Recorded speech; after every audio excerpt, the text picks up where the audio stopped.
Alors, nous allons partir d'abord de la langue.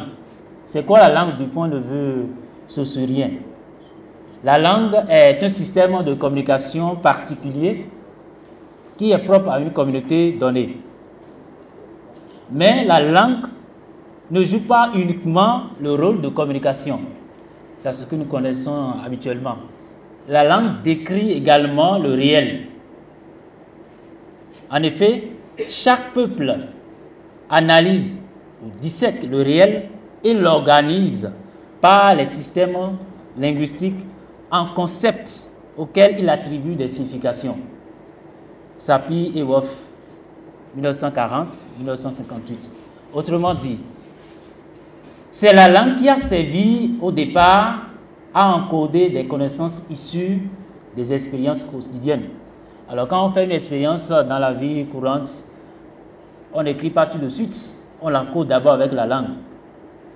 Et pour devoir de mémoire, on restitue ces connaissances à travers l'écriture. Sur un papier, bien sûr, un support. Alors que dit de la connaissance? La recherche qui traite de l'épistémologie des savoirs contenus dans les signes, symboles, objets, instruments fabriqués touche le domaine de la connaissance tacite ou implicite. Alors selon Polanyi, la connaissance tacite est silencieuse, c'est-à-dire qu'elle est inexprimée. Son existence ne peut pas être rendue explicite. C'est la capacité silencieuse du corps humain, de la langue et des rituels de conserver le savoir. Donc vous allez voir qu'à travers nos rituels, on développe des connaissances. Mais ces connaissances existent de façon implicite, ne sont pas exprimées. Alors quand on fait des scarifications et puis on met des produits dedans pour la cicatrisation de la plaie, c'est une connaissance implicite. Pourquoi? Parce que derrière ça, il y a des molécules dans les composantes utilisées qui provoquent l'effet de la cicatrisation. Mais ce n'est pas exprimé. Donc, il faut faire un test au laboratoire pour analyser ces composantes d'abord. Effectivement, voilà les molécules qui ont agi pour permettre la cicatrisation de la plaie. C'est pourquoi nous disons que ces connaissances existent de façon implicite et non explicite. Alors, pour l'auteur, il existe donc un lien d'équivalence entre connaissances explicites attestées par l'expérimentation au laboratoire et connaissances implicites issues de l'expérience empirique. Les pratiques scripturales.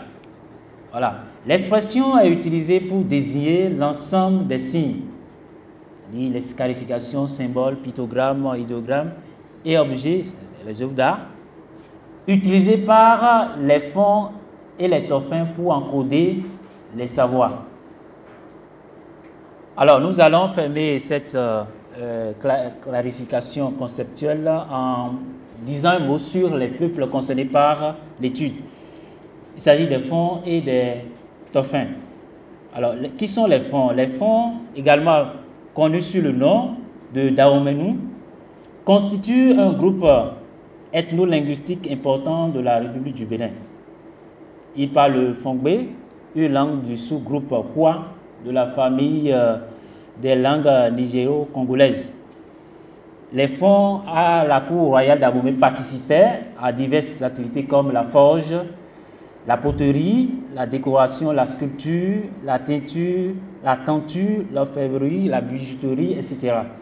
Les connaissances et techniques issues de ces activités sont oralement transmises de père en fils. Que dit des dauphins? Ils habitent aujourd'hui la commune de Soava dans le centre-sud de la République du Bénin, sur le lac Nokwe, situé au nord de la région de Cotonou. Quand vous allez dans la région d'Akpakpa, vous allez le trouver là. Voilà. Oui. Ils parlent le Tofigbe, une langue appartenant au continuum dialectal B.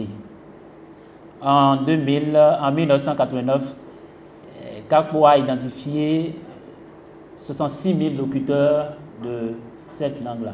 Les dauphins également transmettre les connaissances et techniques issues de leur activité à leurs enfants.